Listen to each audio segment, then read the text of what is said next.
Bakit? 5 ang anak ni Torion sa 4 na babae, iba't ibang magulang. No, iba't iba ang nanay ng mga anak niya. Bakit siya nagpa-convert ng Muslim so that he can have multiple wives? No? At kailangan ni Torion na kumita. Ito si Cardona, guys. Itong nagsasalita. Ayan. Isa yan sa mga bugaw ni Kibuloy.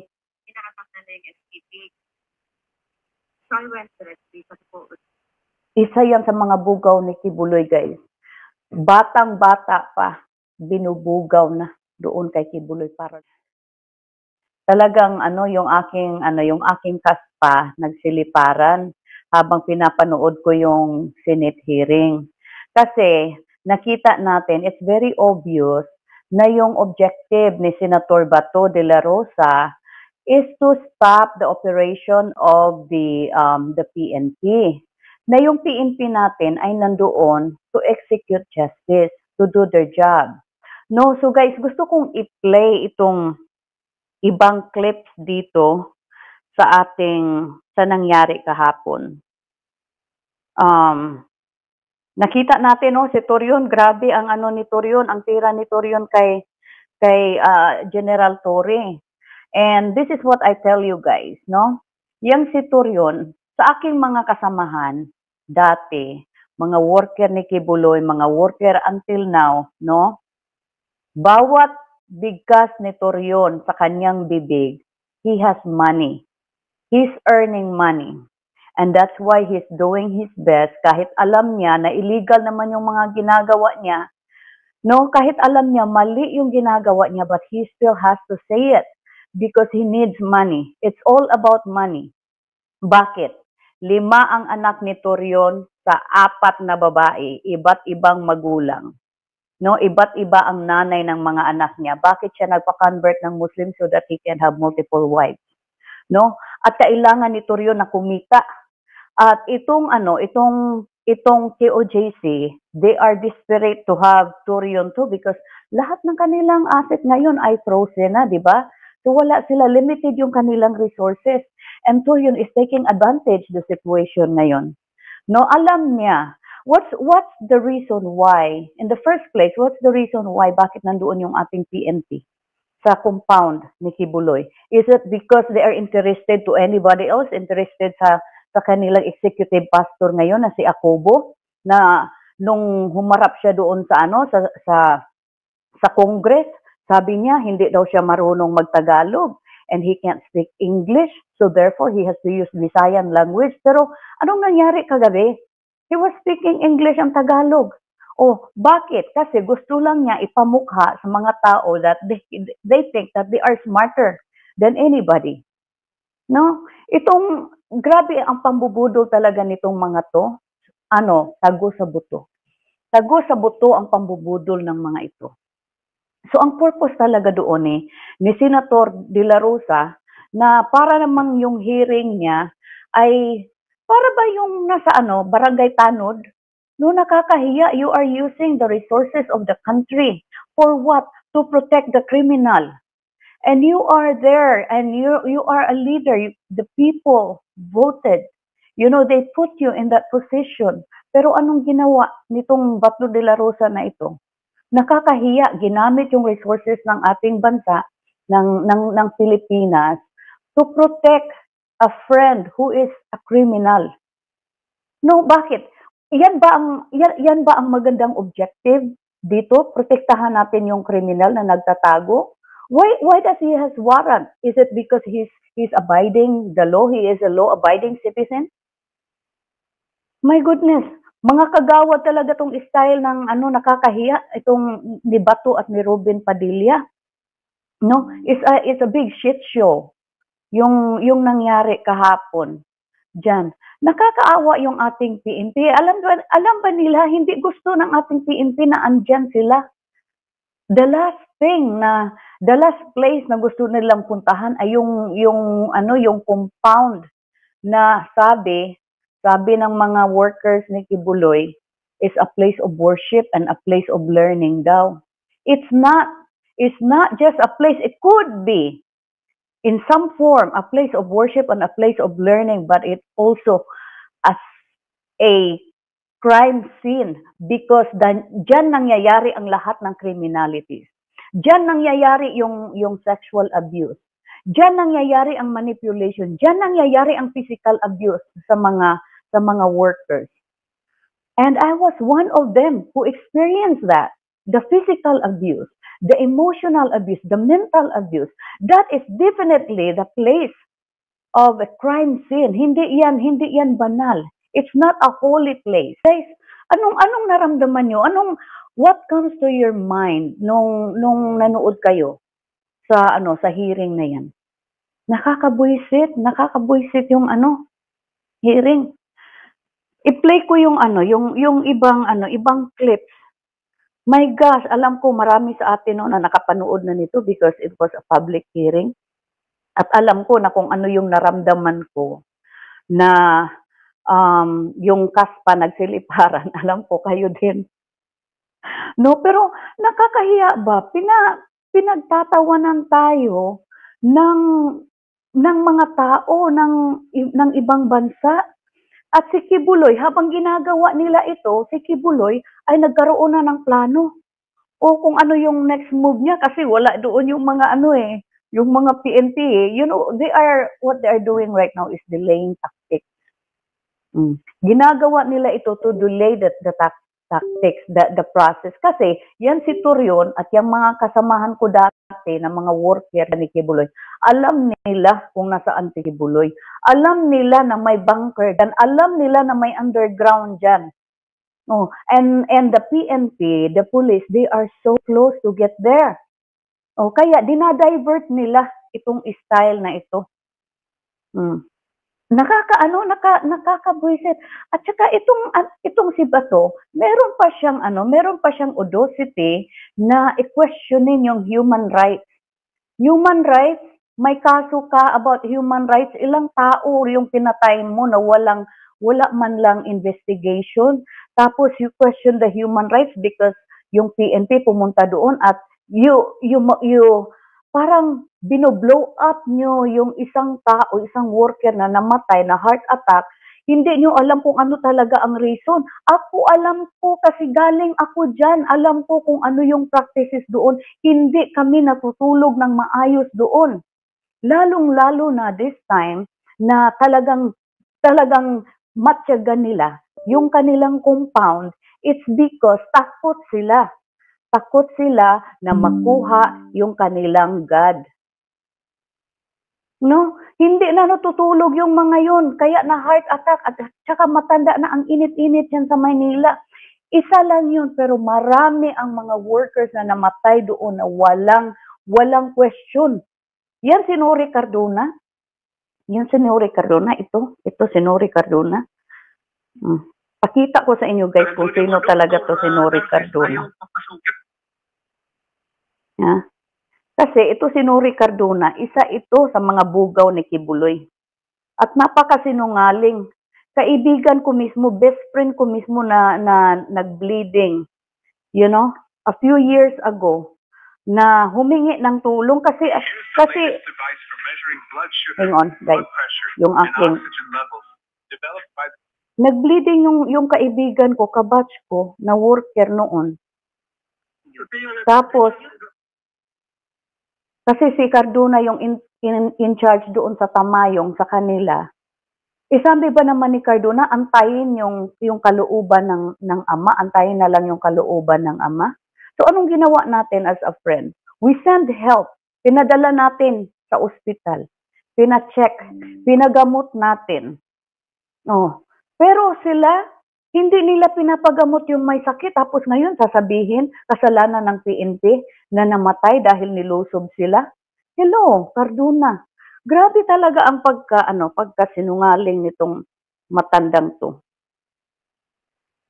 Ito si Cardona, guys. Itong nagsasalita.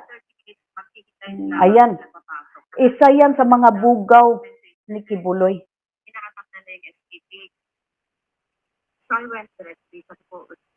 Isa yan sa mga bugaw ni Kibuloy, guys. Batang-bata pa, binubugaw na doon kay Kibuloy para lumaki yung ranggo. Kasi yung dyan ni Kibuloy, yung kanyang way of tawag nito, yung ranking ba ng kanyang mga workers. Kung sino yung maraming maibigay diyan, parang ano, parang pyramid. Oh, kung sino yung maraming maidala na mga batang babae na magaganda, lumalaki yung kanilang ranggo. Oh, kaya yan si ano si Cardona, si Nuri Cardona. Pero isa din yan na ginamit ni Kibuloy noon. Oh, tapos ngayon siya na ang naging bugaw. Isa siya sa mga bugaw. Napakasinungaling. Hindi nila pinapagamot yung mga ano, yung mga workers doon, namamatay na lang tapos sasabihin kasalanan ng PNP dahil namatay yung isang worker doon, heart attack yun dahil hindi na natutulog, hindi pinapakain, binibilad sa araw. Until now, this very moment, nagtitinda yung 70 years old, 60 years old lola diyan sa Pilipinas at kahit dito sa Hawaii. At this very moment. Tapos sasabihin na merong human rights violation. Kung merong human rights violation yan, bakit hindi nila puntahan yung basement ng JMC, basement ng mga building, andyan nakatira yung mga ordinaryong worker na parang mga sardinas. Walang ventilation.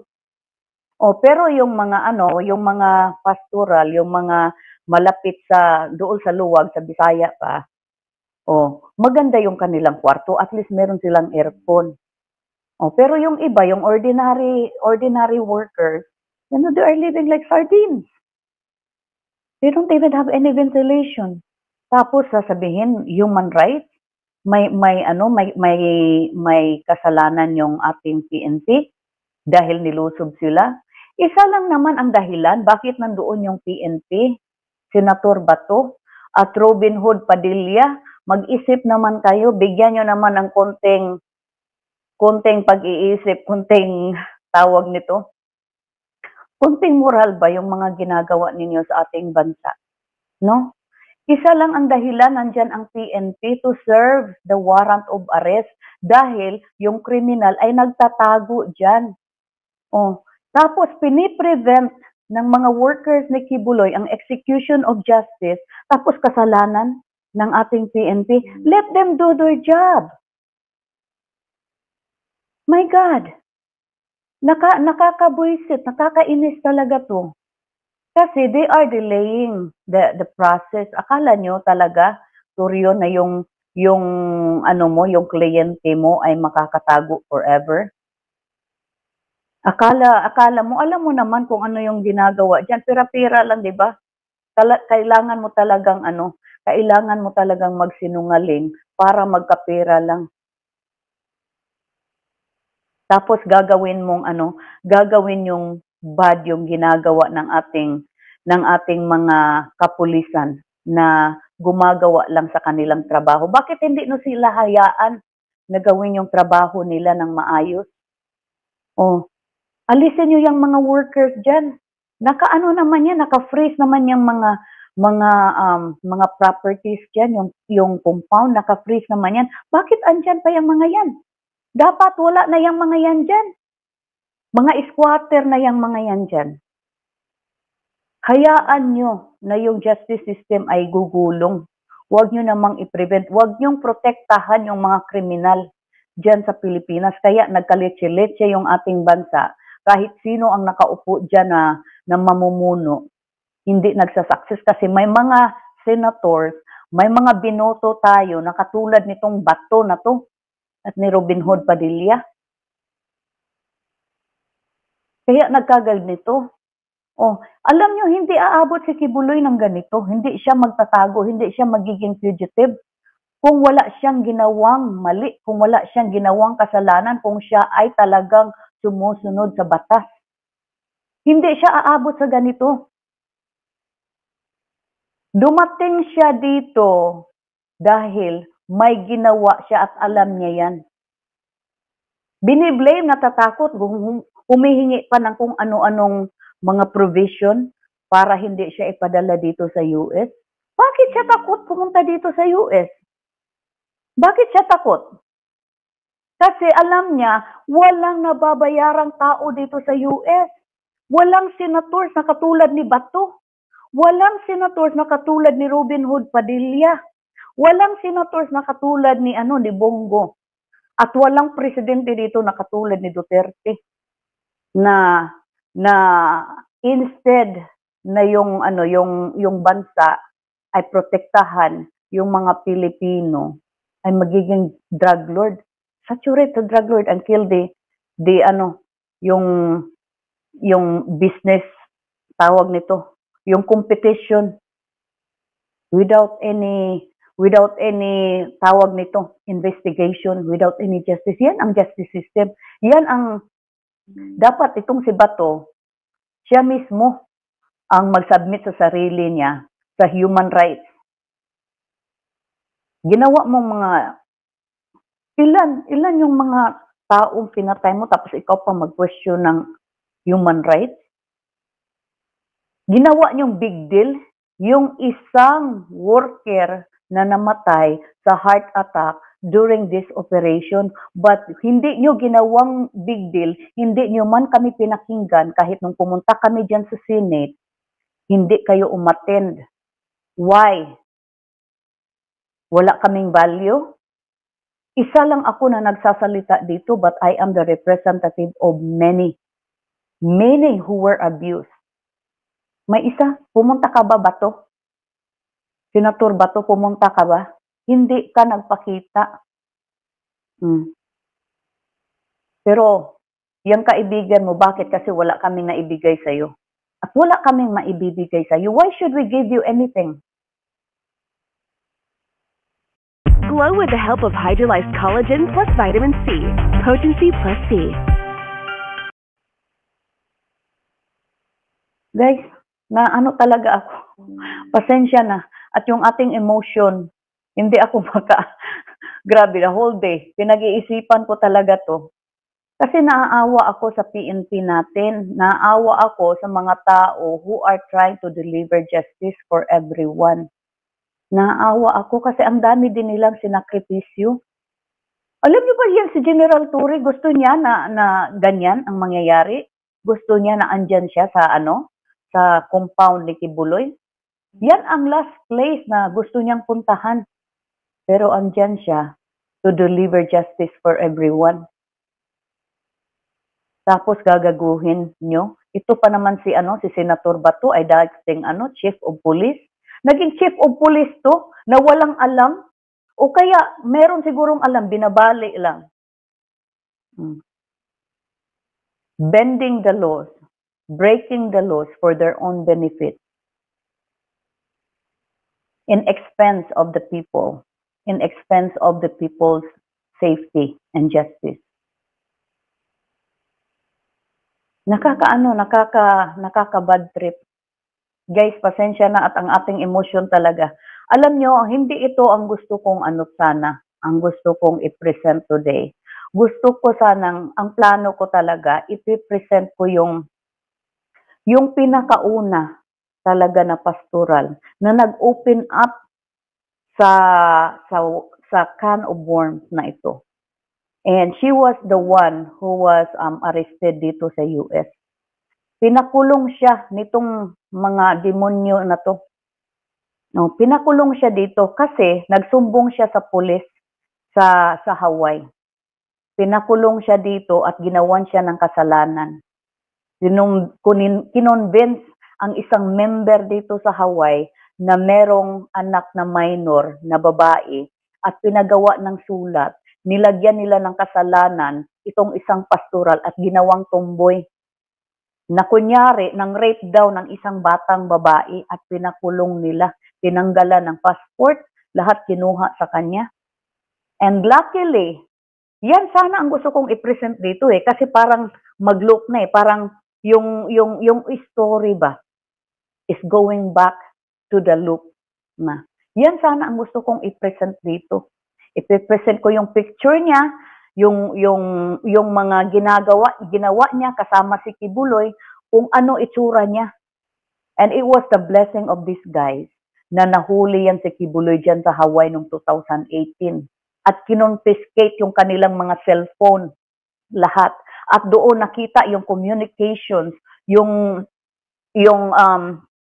tawag nito, yung pagbabayad at pag-convince nila doon sa member ng KOJC at anak na gumawa ng sulat para maipakulong itong isang pastoral. Kung napatunayan siya, 30 years makukulong siya. Ganyan nila sinira. Tapos ito, si Bato, walang alam. Basahin nyo nga yung indictment, Bato. Senator Bato, magbasa naman kayo at intindihin nyo naman yung binabasa nyo. Why don't you read the indictment from the US? It's public. Para mag-isip naman kayo kung ito ba itong ginagawa ng ating kapulisan ay labag sa batas. And it's violating the human rights.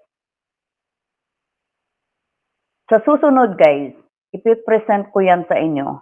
Yung pinakauna talaga na pastoral na nag-create ng sex ring, kung saan nanggaling at bakit. Yan ang sunod nating i-present dito. At ano yung mga pinagdaanan niya, pinagdaanan ng mga pastoral na ito. Until now, 2015 nangyari yun. Until now, she's still suffering physically and emotionally. At kaya, takot na takot yan si Kibuloy na pumunta dito. Kasi, isa ito sa haharapin niya.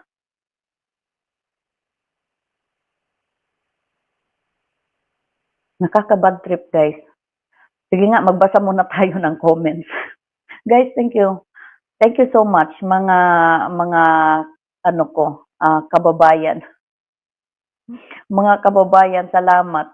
Salamat sa pag-subscribe ninyo sa channel at salamat sa pakikinig ninyo, sa tiwala ninyo.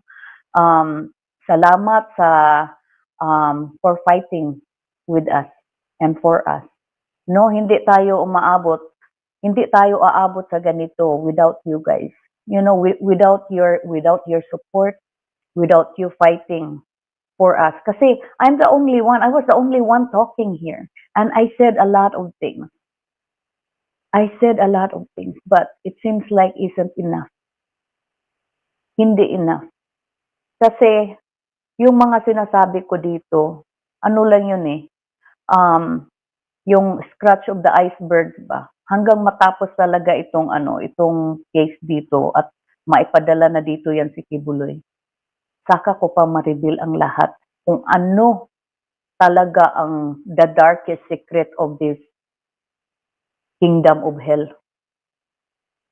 na ngayon ay pinoprotektahan ng iilan sa ating mga leaders dyan sa Pilipinas. Tingnan nyo nangyari dyan sa Davao. O pumunta si Torrio, nag-file ng restraining order. Approve agad, no? Approve. Because it's Davao. O, ilan yung mga nag-file ng rape cases dyan kahit nung time ko, during 90s. Walang nangyari. Naalala ko pa noon yung lawyer ng Kingdom na worker sa Ate Cheng, Iturralde. Laging pumupunta yun sa court kasi laging may kasong hinaharap. Pero nadi-dismiss. Kasi Davao, baluarte ni Kibuloy at ni Duterte yung Davao Alalang-alala ko pa yan hanggang ngayon yan si Cheng Iturralde, si Ate Cheng Iturralde. Iwan ko yung mga kasamahan ko kung naalala pa nila yan. Ako naalala ko pa yan. That was during 90s. Ang dami ng mga kaso. Pero walang nagpa-progress. Kaya, it's justifiable na lahat ng mga kaso na pinail dyan sa Davao ay i-ship sa Manila. I really agree with that. Kasi walang justice na mangyayari dyan sa Davao.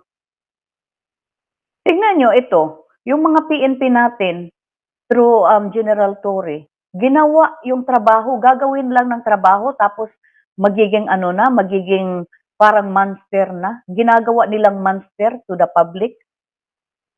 Pero alam nyo, kahit ano man ang gawin ng kampo ng Duterte at ni Kibuloy sa pamamagitan ng mga senators na sumusuporta at nagpo-protect sa kanya katulad ni Bato, ni Padilla, Robin Hood Padilla, ni Bongo. Sino pa dati? Andyan si Amy Marcos. sila Villar, ewan ko kung ganun pa rin ba yung kanilang standing ngayon, no? Kahit anuman ang gawin nila, they cannot repair the damage of Kibuloy. They cannot repair his reputation because he did that himself. Kahit ano pang gawin, yung ginagawa ngayon ni Bato, ano yan parang he's trying to repair the unrepairable. He's trying to fix the unfixable issue. Maliban na lang kung haharap si Kibuloy sa justice, haharapin niya yung mga nag-akusa sa kanya, haharapin niya yung mga kaso niya. This issue will remain the same. At kahit anuman ang gagawin nila, he still look like shit in the public.